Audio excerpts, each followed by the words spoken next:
Welcome to Banyan Books, Branches of Wisdom, celebrating the joy of bright ideas and heartful lifelong learning. Branches of Wisdom is a series of intimate conversations with the world's most influential authors and visionaries. We explore spirituality and the human mind, ecology and culture. Most episodes are recorded with a live audience. You can join our live events and submit questions to your favorite guests. Check out our upcoming schedule at banyan.com. Since 1970, Banyan Books has been a rich oasis at the crossroads of wisdom and philosophy, offering resources for humanity's evolving paths. We're a locally owned, independent bookstore in the heart of Vancouver's Kitsilano neighborhood. Visit us in person or shop online at banyan.com. Please subscribe, follow, like, and leave your reviews for the podcast. And now, enjoy.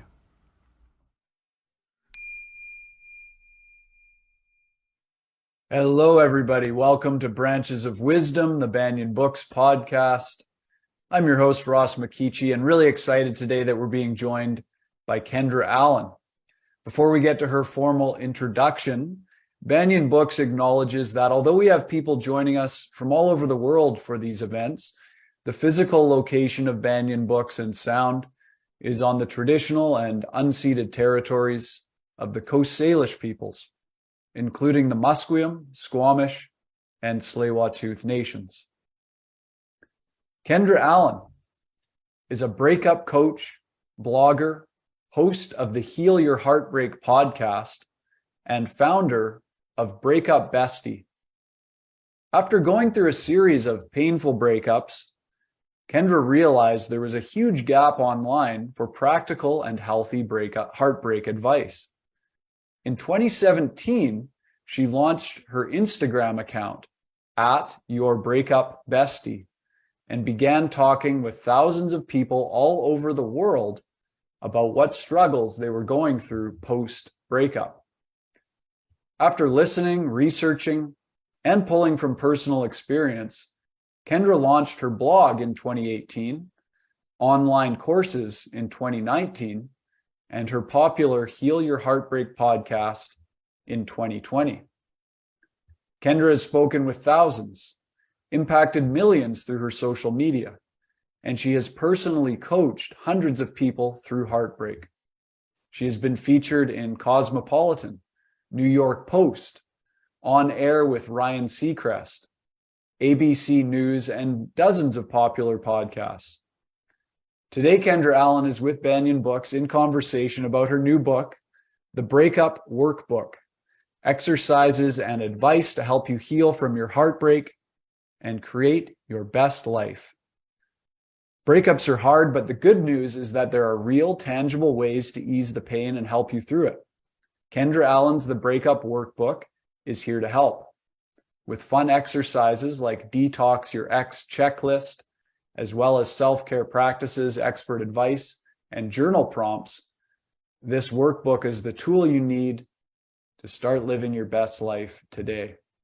If you'd like to connect with Kendra and learn more about her courses or to read her blog and listen to her podcast, you can visit her website, which is breakupbestie.com. Or you can follow her on Instagram. Find her at YourBreakupBestie. Ladies and gentlemen, please join me in a really warm welcome for Kendra Allen. Thank you so much. That was such a nice intro. Oh, thanks for being here, Kendra. It's great to have you. Thank you so much for having me. It's an honor to be here. Okay, so if we can just dive right in, I've heard you mention that in 2013, you had to acknowledge you had a problem with drugs and alcohol, and you've been in recovery since then. And I've heard you say that for your recovery, there were all of these resources and support systems in place, but that when you were dealing with a difficult breakup, you realized that those same kinds of resources weren't as available to support you. So how did that realization lead you to where you are today? What was the path that got you into the work you're doing now?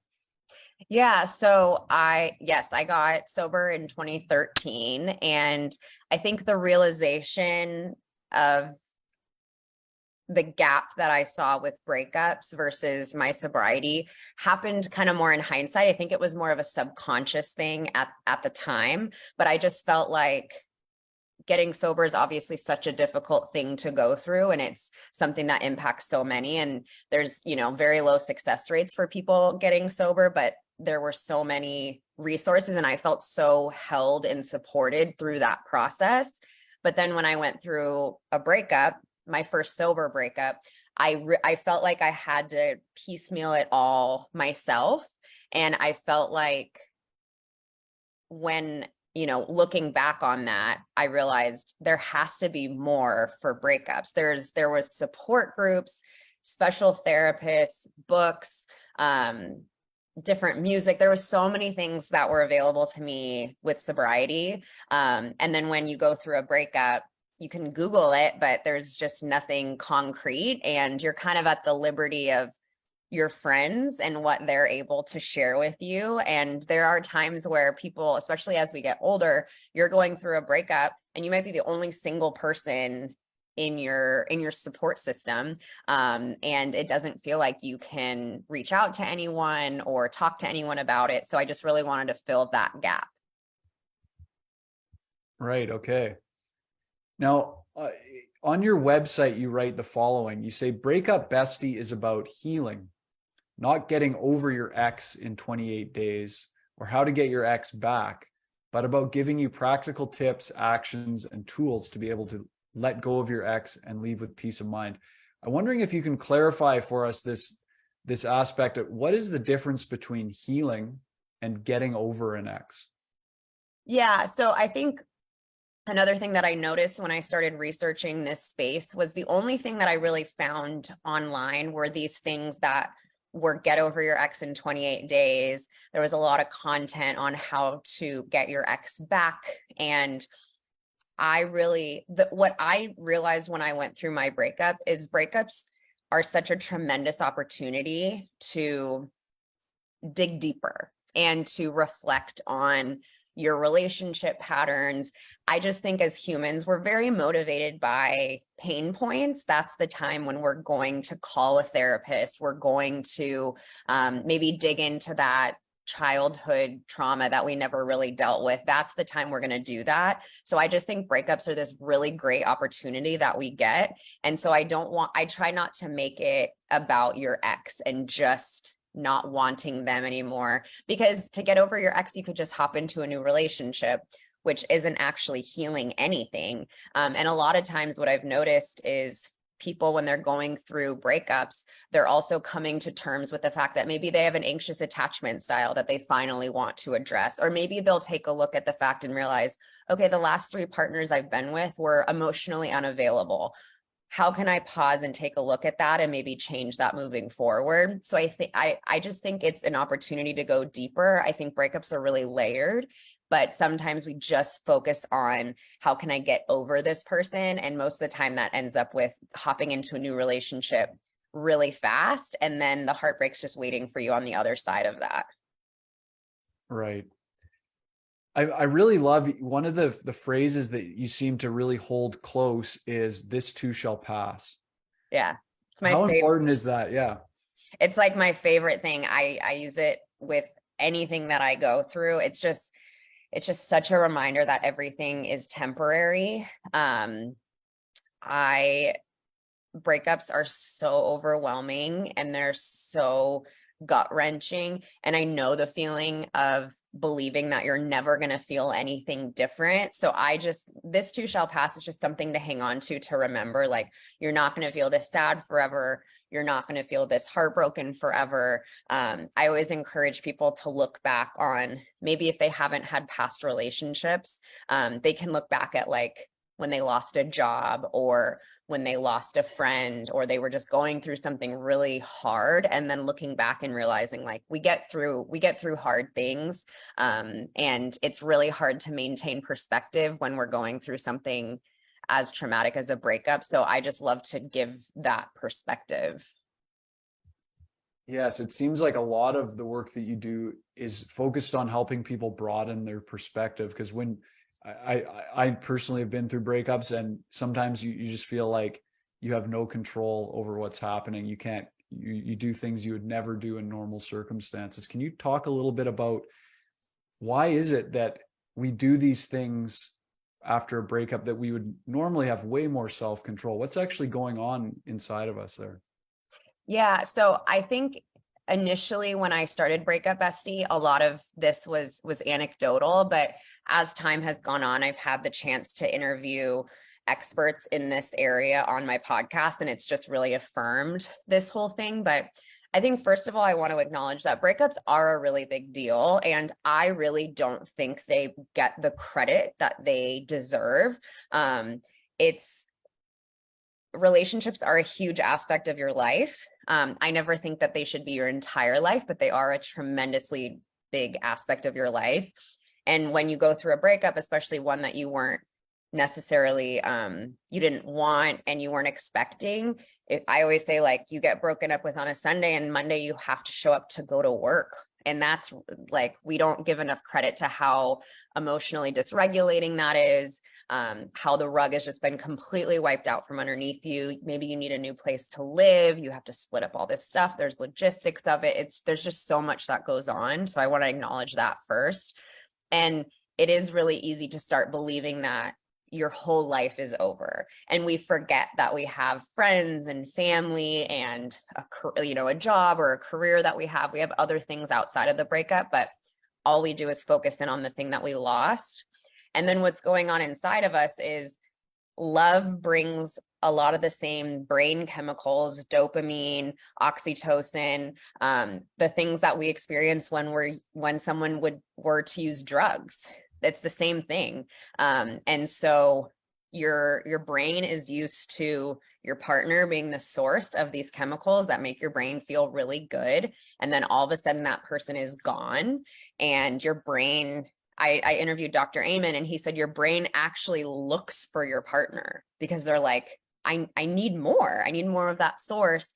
And that's why breakups, people report being in physical pain, because it's like your body is almost going through a detox similar to how you would detox a substance. So that can really cause us to not be of sound mind and, go drive to an ex's house or call them 37 times or do things that typically we wouldn't do. And we would know logically that is probably not the right thing to do, but our brains become very obsessed. I interviewed the author of a book who did like all the physiological impacts of breakups. And she said that it's not uncommon to think about your ex like 85% of your waking hours.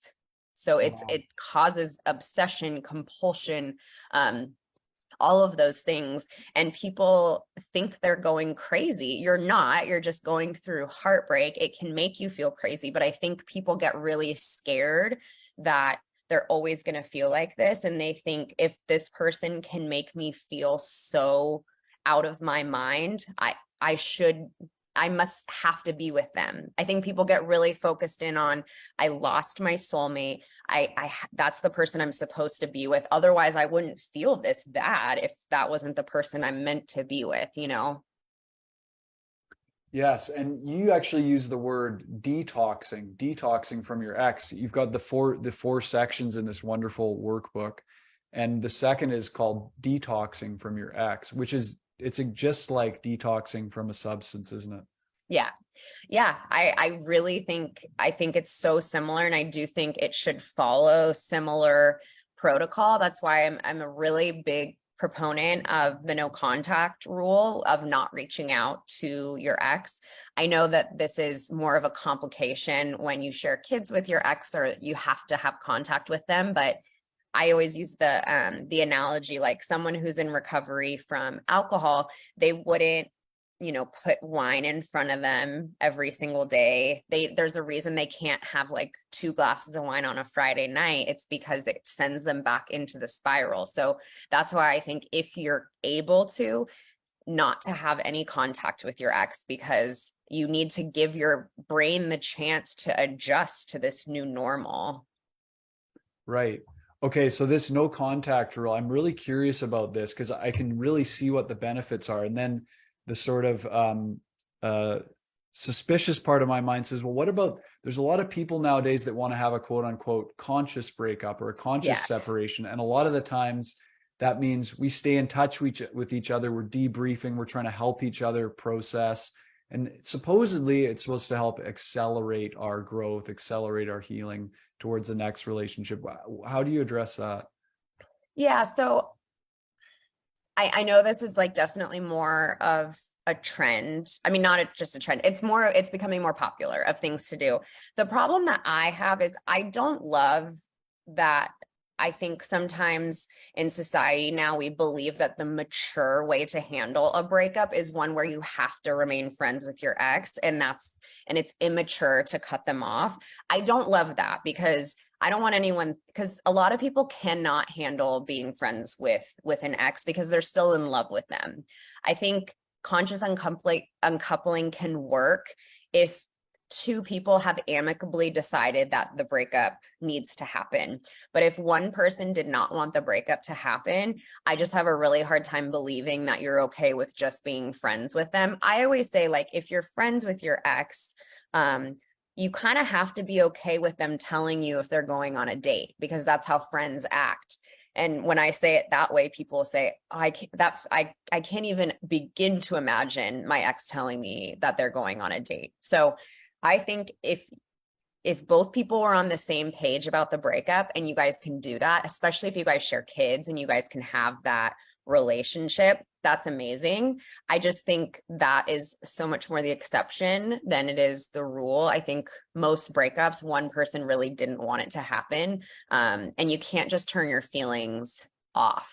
I think a lot of times people will stay friends because they're hoping that being in the picture will make their ex change their mind about wanting to get back together. And that typically does not happen. And so the person ends up hanging on to their ex for months, if not years. This can happen. This can go on for years where they just think, okay, if I just keep myself hanging to the side, they'll want to be with me someday. And that just doesn't happen usually. Okay, so what I'm hearing is it's really about, we have to be really discerning and clear with ourselves about our motivations, Yes. right? Yeah, And being that can mean, honest with yourself. I think that's a huge thing. If you can honestly say that you can just be friends with your ex and you have zero expectation that they're ever going to change their mind, and you're not like devastated every time you leave from seeing your ex or talking to your ex. But most of the time, I don't find that that's the case. right, okay. And does self-esteem play into that? Because I know that's a big thing that you talk about. Like, maybe if I have a lower self-esteem, I'm the one who was broken up with, I'm not feeling good about myself. It might be harder for me to identify my real motivations. Yeah. And this is definitely a big part of my personal experience.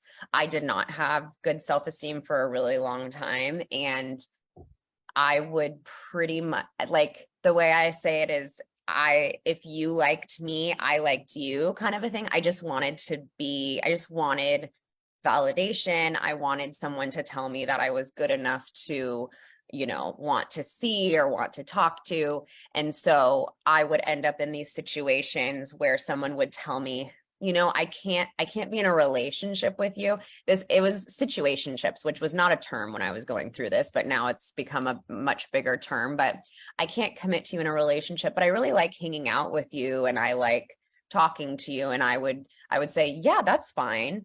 I don't need the commitment. And then I would be completely lying to myself and end up really heartbroken over it. So I think, yeah, self-esteem, if you don't believe that you deserve a full committed relationship with someone who has no doubt in their mind that they want to be with you, if you don't believe that, you're going to end up more in these situations where you're not actually getting what you deserve. Right, okay. One of the things I really like, you've got all these great exercises and reflective practices. One of the ones is on rebuilding self-esteem. And you write the following about rebuilding self-esteem. You say, know that it all comes down to seeing yourself objectively and then taking action through what I call, quote unquote, esteemable acts. What does that mean? What are esteemable or esteemable acts? Yeah. So that I always say that was probably the most important piece of advice I've ever received. I always thought that you would just be magically struck by self-esteem someday, like you either had it or you didn't have it. But someone told me you build self-esteem by doing esteemable acts, and esteemable acts are acts that make you feel like a good person. So I always say it can be anything from, like taking a really nice long shower where you like wash your hair, and it can be more of like personal care things. It can also be bringing your cart back at the grocery store, of just like being a good Samaritan and picking up trash if you see it. It can be volunteering. It can be organizing your closet. It can be, remembering your friend's birthday and sending them a card. It can be anything that makes you feel like, wow, I'm a good person. And I think we have to do those acts to remind ourselves, like, I am a good person. I do have self-worth. I do have self-esteem. I treat myself the way that I want my friends that I treat my friends, that I treat my partners. Because when people say, like, what does self-love mean? And I just say, it's you treat yourself like you would a partner or a friend. And so often we don't do that. So what would you like to see in a partner, and give that to yourself? Okay, that's great. I want to jump to, I know early in your work you were targeting your work directly to women, and it seems as though maybe now it's more open. I'm wondering if you can comment on any differences you see in how men and women experience breakups, or advice you give differently for men and women, or is it the same? Yeah. So when I started, I really just said that this is for women, breakup essays for women. And I think I subscribe to some of the stereotypical differences between men and women. A lot of people will say that men get over their exes much faster, and then down the road it hits them. They'll say men tend to jump into new relationships quicker. It doesn't affect them as much. So I think I really subscribed to that. But what happened as time went on is I started getting messages from men, and they would say, hey, why is this just for women? I'm going through a breakup and I need help. And I got so many of those messages that it was like a simple change in my Instagram bio. I used to say, like, I help women get through heartbreak. And now I just say I help people get through heartbreak. And it was such a drastic change. And I think all of a sudden men felt really welcomed. And I started seeing all of these messages and emails from men. And what I realized is there's really no difference in how they experience breakups. I think the only difference is societally, men don't feel as safe sharing their breakup feelings with their friends, or they don't feel like they can cry. There's not as many resources for men as there are for women, but the feelings are the same. I think, and I say this like across the board with breakups, because people will say, does your advice differ based on how, like, the circumstances of a breakup? And really it doesn't, because I just think that if we look under all of the circumstances, breakups bring the same feelings.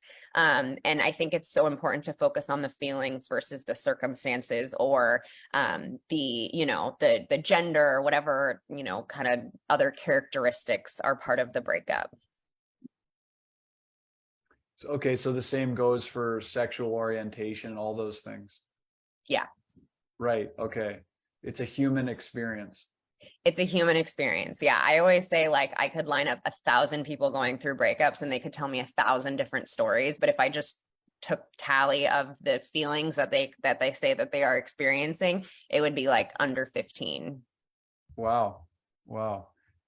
And how many messages are you getting? Like hundreds, thousands of messages a week from people? Are you constantly hearing people's stories, and are you still surprised by what you hear from people, or?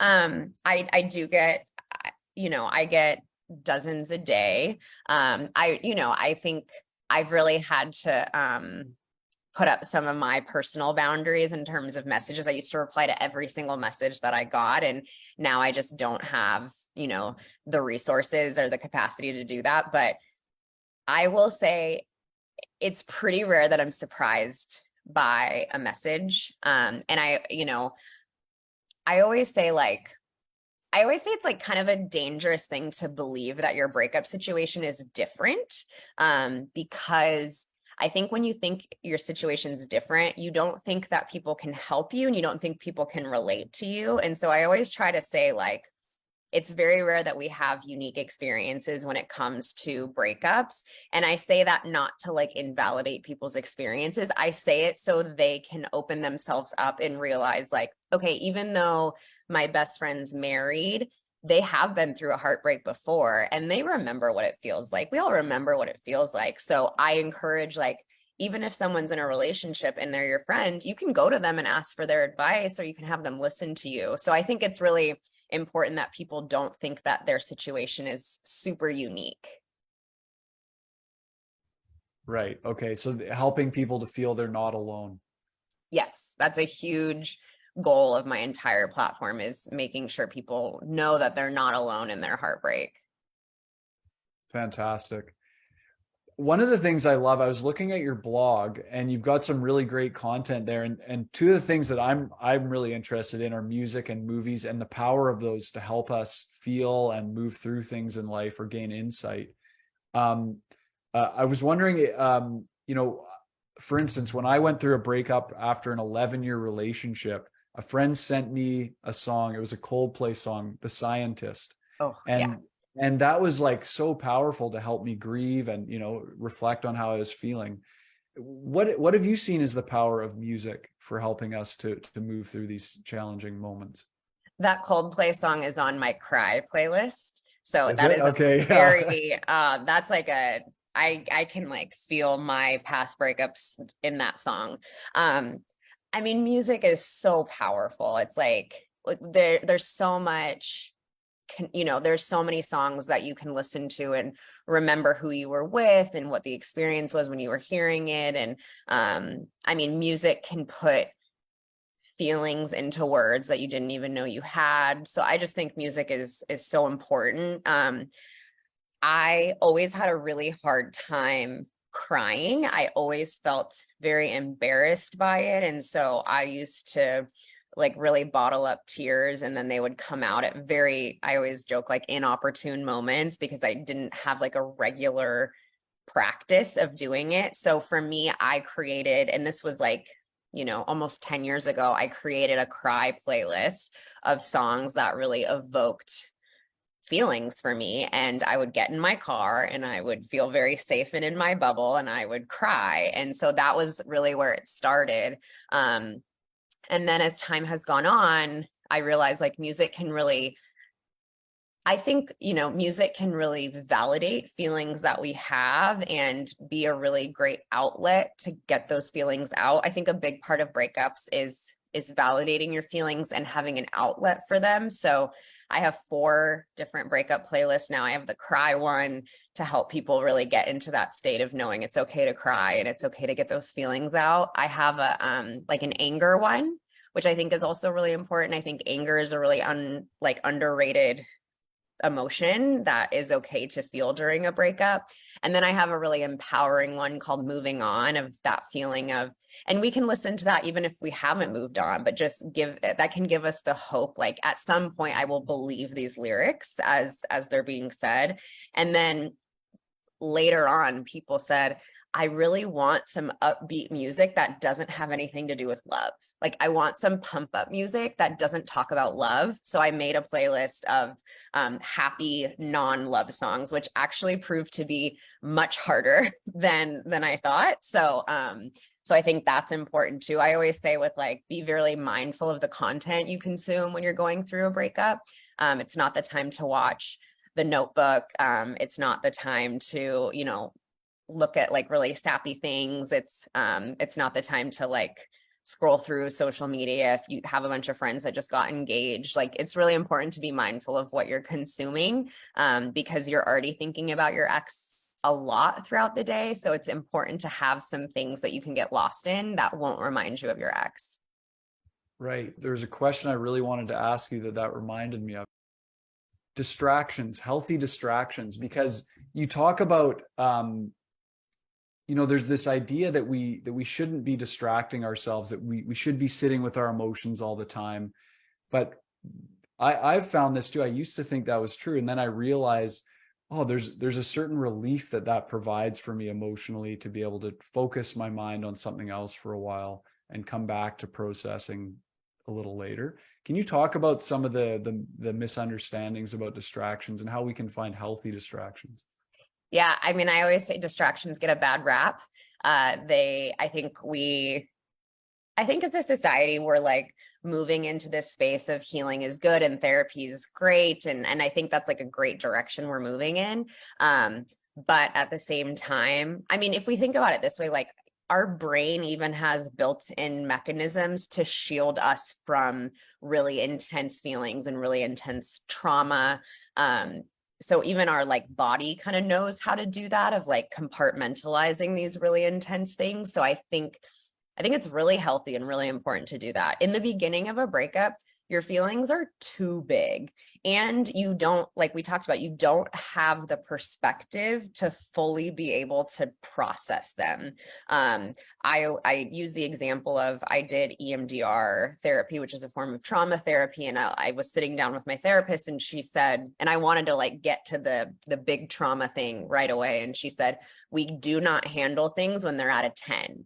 We have to wait till they come down to like a 4 or a 5 before we really dive into them. Otherwise, it's entirely overwhelming and we can't really process it. So I always love that example. So distractions are a great way to wait for those feelings to get a little less intense. And it's a great way, like I said, if we're spending like 85% of our waking hours thinking about our ex, distractions are a great way to get like 10 minutes, 30 minutes, even like a couple hours without thinking about your ex. So, I mean, healthy distractions can be, like hanging out with friends, I think is really important.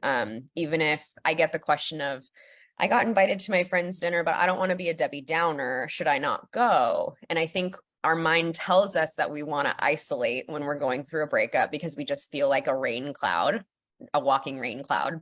But it's really important to do those kind of things. And I promise once you get there, like you'll talk to your friends, you'll get more into the swing of things. I love telling people to like try new things. I say we get breakup guts. That's why people like radically change their hair, or go to Asia for an eat pray love trip. Like we do get these breakup guts. So if you've always wanted to try, I don't know, skydiving, like go do that. I think that's like a really healthy thing, and it doesn't have to be anything that intense, but a lot of people like take up art classes or take up music lessons that they've always wanted to do. That's a great thing that you're doing for yourself. And sometimes like a healthy distraction can be like logging onto TikTok and watching funny videos for 15 minutes to help get you out of your head. So it can be something as big as, taking on a new hobby, and it can be as little as mindlessly scrolling something that's going to make you laugh. Okay, so what you're saying is that early in the breakup process, when things are at a 10 or 8, 9, it's the best thing to do is just distract ourselves in healthy ways, keep some space. Once we've created that distance, then we can start diving into those feelings and processing more deeply. Yeah, I don't really think you're going to learn like the lesson from the breakup. You're not going to learn it in the beginning, because I just find that when people are in the beginning of a breakup, they're far more likely to blame the entire thing on themselves. They're far more likely to be really, really negative towards themselves, and and that's just the nature of what you're going through. And I also just think that when our emotions are so intense, our thinking's just not the clearest. So I think it's just takes some time to really dig into that kind of stuff. I think you can have an outlet for your feelings. I'm a huge fan of journaling. It's great to talk to your friends about what you're feeling, but I think in terms of like the really intense processing, I don't think that should happen right away. One of the intense emotions that you highlight is anger. And you write this, anger is an emotion that unfortunately can be seen as negative or unproductive. The reality is that it's normal to feel angry after a breakup. And you go on to say, anger is actually a vital emotion to experience when recovering from a breakup. Kendra, can you tell us a little bit more about the reasons anger might be there after a breakup and how we can deal with anger in healthy ways? Yeah, I mean, I would say I had a really like unhealthy relationship with anger for most of my life. I thought it was a really bad emotion to have, and you shouldn't be angry at people, and you should have perspective and see the good in people, which is all, fine and true. You don't want to walk around being an angry person. But I think it's really, I think everyone's going to have some form of anger after a breakup.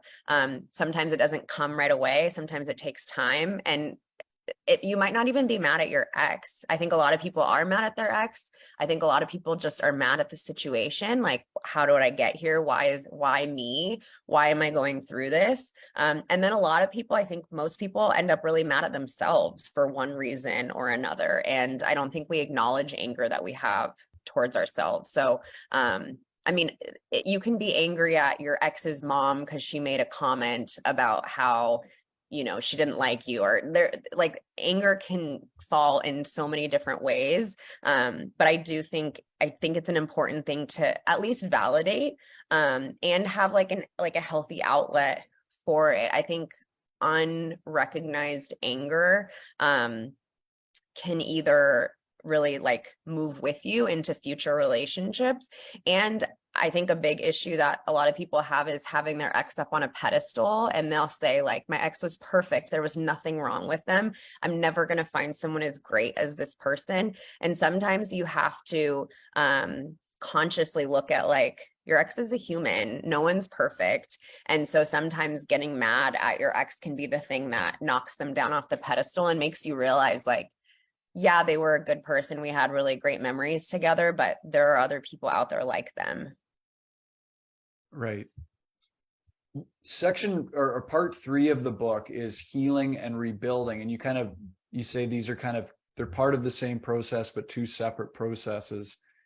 What happens if we skip too quickly over the healing and try and move on too quickly? What are some of the pitfalls you've seen around that? So, yeah, I actually think that this is one of the most important parts of breakups is taking the time. There's like the really intense overwhelm, and then there's the time when like we mentioned, where you do get that space and you do get that time and you do have the ability to see things objectively. A lot of times people don't pause in that, and they don't take the time to be like, okay, what happened in this relationship? I'm noticing that this is the third, I'll use my example. This is the third emotionally unavailable person that I have been with. What did I like about my ex? What did I not like about my ex?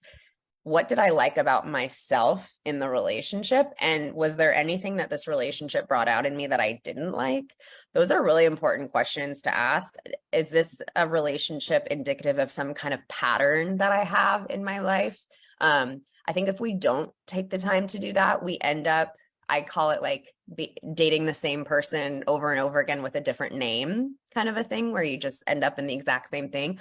Or we go to the other side, where you end up with the exact opposite of your ex, because you're like, I don't want to feel that again. So I must just need to go to the exact opposite. But the truth is, of course, you loved things about your ex. You were with them for a period of time. So it's important to acknowledge the good and take the good with you. And then it's important to learn from like the stuff you didn't like, and be aware of that when you start, dating again. So I think you just end up with the person that you don't really want to be with, if you don't take the time to reflect. Right. In section 4 of the book, moving on in your journey, you have this survey. Are you ready to start dating again? Can you just talk a little bit about how we can get a sense of whether we're actually ready or not to start getting into the dating field? Yeah. So, I mean, I like to preface this by saying I don't believe you need to be 100% over your ex to start dating again. I actually think the final part of healing from a breakup does happen when you get out there and start meeting new people, because sometimes I'll say like, we kind of heal in our little cave, and then we kind of need to go out and go into the laboratory and test some things to see like, did that work?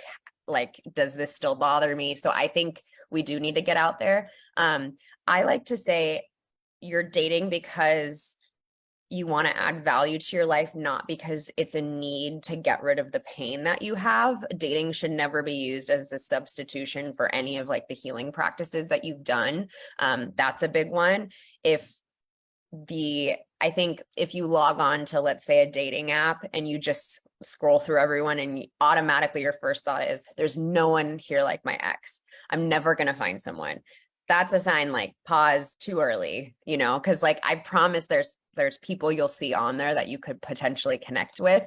And I think the other test that I like to tell people is, imagine your first date going incredibly poorly. How does that make you feel? If that makes you feel like you're doomed and like your dating life is over, it's too soon, because first dates can be very awkward and like not great, and you're going to have to go through some bad first dates. But that shouldn't set you back like super significantly. And I also tell people, like, it's normal to come out of your first date thinking about your ex. And it's also normal to feel like you're cheating the first time you kiss someone new. Like, those are all really normal emotions to feel. It doesn't mean you're doing anything wrong. But I think the biggest thing is, are you dating out of adding value to your life instead of taking away your pain? Right. Okay. And I've got one more question as a follow-up to that before I see we have lots of great audience questions coming in. So before we jump into that, this idea of knee pads, I really like this analogy you use of knee pads. Can you tell us about that? Yeah. So a question that I would often get is like, how can I approach dating in a way that I'm not super guarded? Like, I don't want to feel jaded from this breakup. I don't want to feel completely shut off and mistrusting of people. So I use this analogy of knee pads. So I love to rollerblade. It's like a thing that I do for exercise. And a few years ago, I fell really bad and like totally tore open my knee. And if we use this example, like, I didn't decide that I was never going to rollerblade again. And I also didn't decide that I was going to rollerblade in like a full body suit of armor. I decided to put on knee pads because that's where I was vulnerable to fall. And so it's the same thing with dating. You're not going to like never date again. And you also don't want to approach dating with like this huge brick building built around you. You want to acknowledge, where have you been vulnerable in the past? Let's say you're someone, we'll go back to the example of being emotionally unavailable. If you're susceptible to people who are emotionally unavailable, it's more important for you to be more straightforward and ask them what they're looking to get out of dating. That's an important question to ask early on in your dating experience. So that can be a knee pad for you. So understanding where you're vulnerable, where you've been hurt in the past, and then having those kind of knee pads set up so you can go out and be appropriately protected instead of overly protected or just completely bowing out of the whole thing. Okay, cool. Melanie says, this is a question I wanted to ask you as well. Is the experience of breakup very different for the one who does the breaking up rather than the one who's broken up with? No. I think the only difference is you've had a head start to start processing it. Where you knew the breakup was happening, so it wasn't a huge surprise for you. And so the other person just has a little bit more of like a delay, but it's still normal to feel sadness, to feel anger, to feel grief. I think a lot of people who ended the relationship don't believe that they have any right to grieve or to be sad because they're the ones that chose it, but that's not the case at all. What you'll find most of the time is when someone ended a relationship, they didn't want to. They were put in a position where they had to end it. I think we have this thing in our heads that when someone ends the relationship, it's because they don't care about the person. I think most of the time when someone ends a relationship, they love the person, but for one reason or another, like, they just can't, be in the relationship anymore. Mind you, there are obviously exceptions to this rule of like someone who cheats or if there's like a huge betrayal. But if it's just out of like incompatibility or, you guys have grown apart, which I have found that that is the majority of why breakups happen. It's not some big explosive thing. It's really that two people grew apart and became incompatible in one way or another. But yeah, I mean, I hear all the time from people who had to end the relationship, and they're devastated, and they didn't want to have to end it, but they just felt like they had to. So yeah, so I'd say if you're someone who ended the relationship, it's okay to grieve. And if you were someone who was broken up with, just know that it doesn't mean that the person who ended it didn't care about you or is not having any hard time going through the experience as well.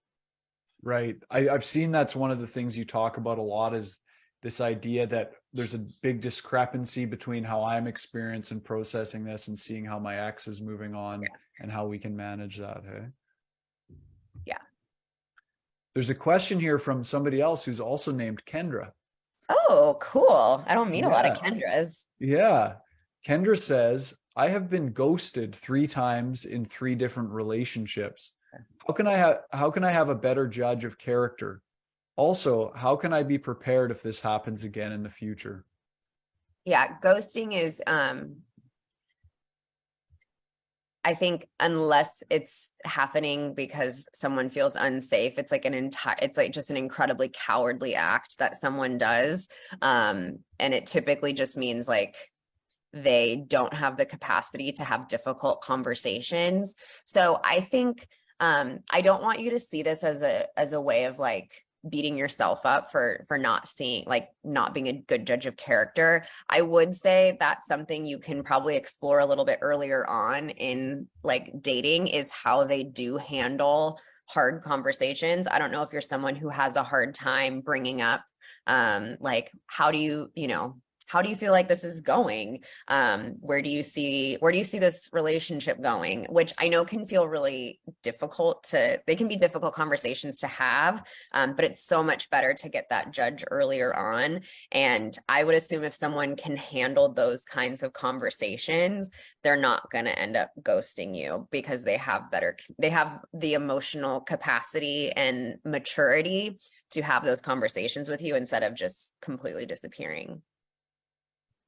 Right. Okay. Thank you, Kendra. And thank you, Kendra. There's a question from Jolie who says, I think my ex checked out months before the actual breakup, and he was so mean for no reason at the end. I'm having a hard time letting go, even though I know it's best for me. What is your advice for a situation like that? Yeah, that's actually a very common experience, is to have an ex turn cold or mean during the actual breakup. And it is not because that they don't care about you, or I know a lot of people have that experience and they think, oh my gosh, my whole relationship was a lie. That must have been their true character, is how it was at the breakup.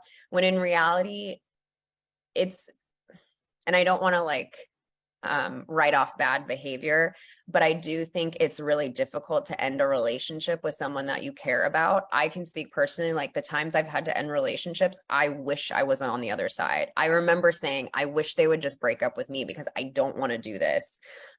So sometimes people have to turn off their emotions, and they have to put themselves in a place where they are cold in order to say the words, I don't want to be with you anymore. And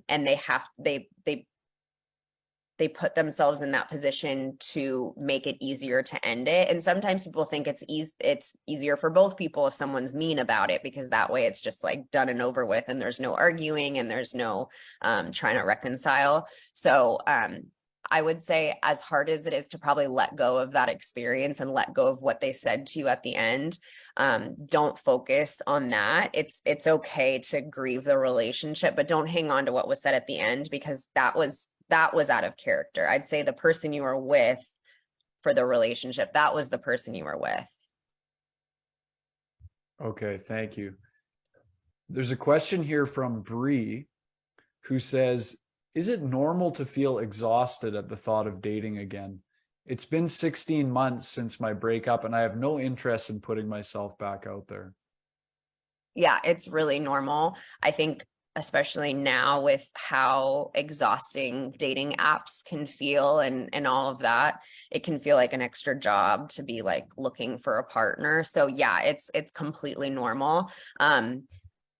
I would ask yourself, like, I would tell people, like, it's okay to try it. And if you have a terrible experience, like, you can always stop and do it. But sometimes it's just that thing of like taking that first step and doing it. I always tell people, like, it's not, once you start dating, it's not like you're like permanently in this pool of needing to date. You can always exit and decide to try again later. So I might just take that first step and just see if maybe it's built up bigger in your head than it needs to be. And then see how you feel from there. Okay, and there's kind of a follow-up to that question. This one's from Dan, who says, what advice do you have for people re-entering the dating world after a breakup? It seems to be a real jungle out there these days. Yeah, I mean, I definitely hear the same. I would actually, I have a podcast episode with Logan Yuri, who's like the chief relationship person at Hinge, and she has a lot of great advice for dating and how to get the most out of dating apps and kind of the, those kind of things. I'd say with dating, to approach it as the perspective of being excited to meet new people, not with the thing of like, I have to find the person I'm going to marry. So I think just adjusting expectations and seeing it as like, okay, what kind of like cool people can I meet? What can I learn about in these conversations? Like, I'm going to have a meal with, or a coffee or a walk with like a new person, and I'm excited to meet them, instead of like having this really intense objective to find your person. I think if you can adjust your expectations of it, you're going to have a much better experience with it. That sounds like good advice for me. I've seen how you can get so serious about trying to find the right person that it, like you said, it makes it so intense and heavy. Whereas if you can find a way to lighten it and lower the importance. Yeah, I think as adjusting expectations is probably the best piece of advice that I, and like, also when you're coming out of a breakup, like dating, I always call it like, it's a fun like kind of practice laboratory. Like, you can kind of practice like having new like, if you're someone who had a hard time like asking questions, like, try it out. Like, it's someone that you don't have to ever see this person again, so you can try it out. If you're someone who would be really guarded on, first dates, like, try being more yourself. So I think like you can use it as kind of a practice lab for like all the new skills that you've picked up since your breakup. Nice. I like that. There's a question here. I think this is from Jackie, and I think it's a follow-up to something you said earlier in response to another question. Jackie's wondering, what does it mean to be incompatible in relationship? Yeah. So incompatibility, I do think that's the probably the root cause of most breakups. And it's such a broad thing. I did a podcast episode on this specifically, but it can be anything from the values that you share with that person. So for example, like, if I was in a relationship before getting sober and then I got sober, that was like a really big change that I went through. And so it would be pretty likely that the person that I was with, I would no longer be compatible with them, because I've gone through this like huge, significant life change. I mean, I like to see it as like, when you're in a relationship, you're on a path, your partner's on a path, you guys are both growing individually and hopefully growing together. But a lot of times, like, one person grows this way and another person grows this way. So it can be ambition levels, values. It can simply be like interests, or one person like realizes that they love traveling and the other person does. So it can just be things that we don't know about the person until we've been with them for a long time. And then sometimes people just grow in one direction and the person doesn't grow with them in that way. So incompatibilities can be really anything that just changes within the relationship.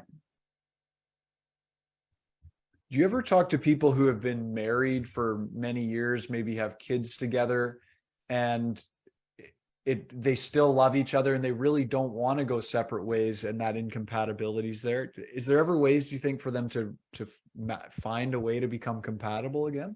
Yes. And I will, yeah, I'm really glad you asked that, because people will say, like, I think both people have to want to do it. You know what I mean? Like, I think I'm all for couples staying together, especially like if you're married and have kids. Like, I want people to stay together. And I think if there's any possible way to do that.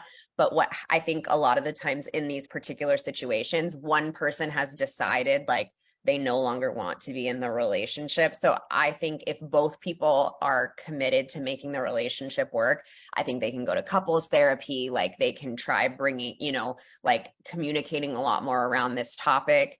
So I'm more talking about when it's like one person has decided that they don't want to be in the relationship anymore.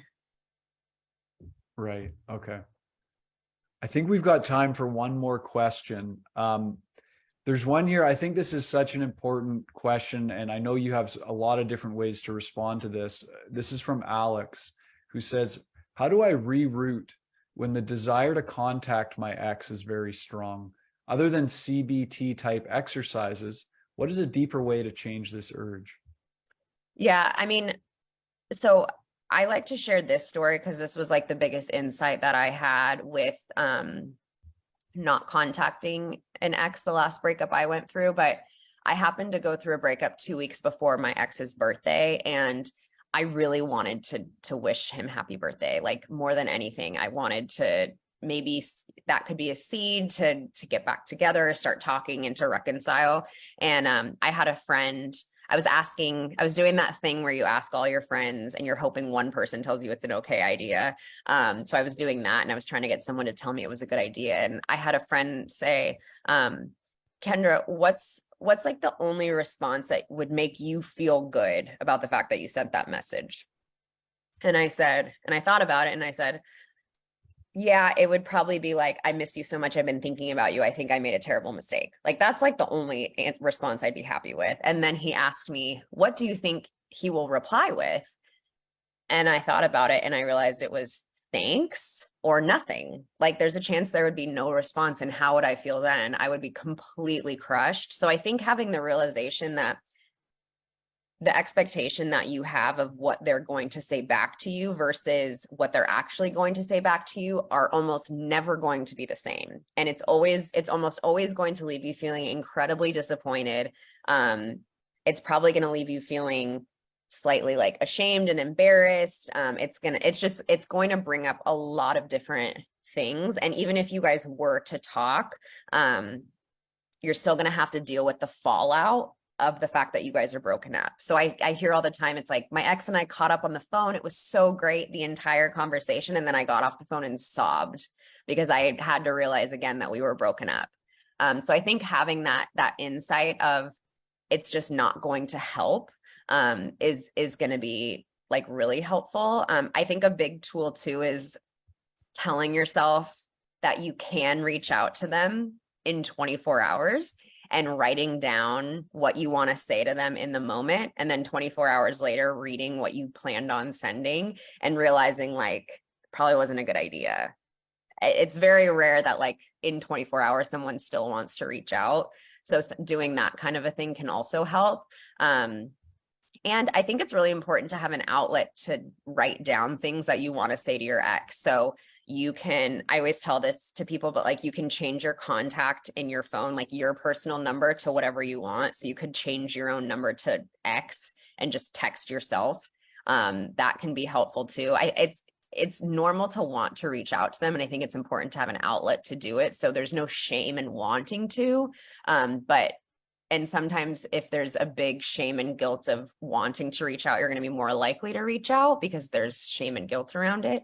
So just knowing it's okay, it's normal, and to write that out and realize that the expectations are just not going to be met.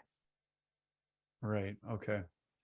Thanks everybody for your great questions. And I want to just share with you, Kendra, there's a really nice comment here from Kelly who says, I've been following Kendra on Instagram since my breakup last February, and she has been instrumental in my healing journey. The most important thing I've learned is not to think my ex wants me back when he messages me with something random. Thank you so much, Kendra, for doing what you do. I'm so grateful for you and your resources. Wow. Thank you, Kelly. That's so nice. Yeah, thanks, Kelly. And just a reminder, everyone, that Kendra Allen, who we've been speaking with this evening, has this new book out, The Breakup Workbook, Exercises and Advice to Help You Heal from Your Heartbreak and Create Your Best Life. And in the little heart here, it says, you will be okay. You will, I promise. Kendra, thanks so much for taking the time to speak with us tonight and for all the wonderful work that you're doing. I just wish you all the best. Thank you so much for having me.